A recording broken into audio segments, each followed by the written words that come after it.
Ntuzashake gushaka ni bibi cyane iyo ushatse umugore agutesha umutwe, umugabo agutesha umutwe akagukubita kandi waragakwiye kwiberaho mu buzima bwawe bwa wenyine, ukiberaho wigenga, ukishyira ukizana, ukatahira igihe ushakiye, ukagira ibyo ushaka mu gihe ushaka. Ayo ni amagambo amwe abantu bagenda babwira abandi. Iki ni ikiganiro amabanga y'ubukwe, ibintu byinshi abantu batazakubwira bazakuhisha abantu bashatse, nyamara kuri bo bakaba babyungukiramo, bakabona batareka gushaka, batareka urushako bashatse. Uzasanga bakubwira ngo ntuzashake ngo kuko ushatse ngo uhuramo n'ibibazo byinshi bitandukanye, ariko nyamara ugasanga banambye ku ngo zabo, ugasanga ntibakeneye gusenya. Kurikira rero ikiganiro cy'amabanga y'ubukwe, ngendi MC Ndangamira, aho tugenda tugirenjura byinshi bitandukanye. Reka mbabwire inkuru imwe.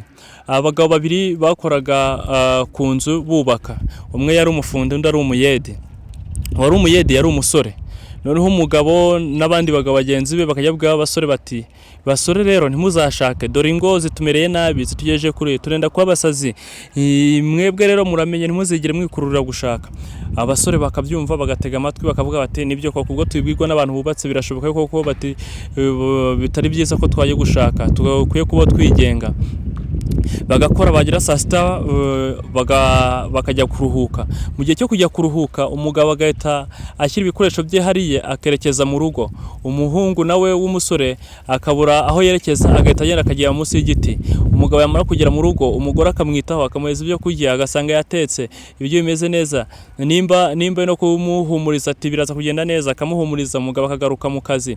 Umusore akiryamye handi munsi y'igiti. Ese wakwibaza ngo umusore ko asigaye aryamye munsi y'igiti kandi yigenga, umugabo agataha kandi urugo rumumereye nabi, aho hantu harimo iki? Cyo ni ikibazo umuntu akwiye kwese kwibaza mbere yuko yumva ibyo namubwira ngo ntuzashake, ngo dore urugo ngo rutesha umutwe, rutuma umuntu ahinduka nk'umusazi, ngo ugira ute. Oya, nimba ushaka kugira ngo ugere aho ugera, bizasaba yuko ubanza kugira uwo mufatanya. Ariko rero kugira ngo bigende neza, nuko hari ibyo muzirinda muri cya gihe mugiye gukora ubukwe, mukabanza mukamenya neza yuko nimba mugiye gukora ubukwe mugomba guteganyiriza ubuzima bw'ahazaza, kuko buriya mu Kinyarwanda avuga ngo abasangiye ubusa bitana ibisambo.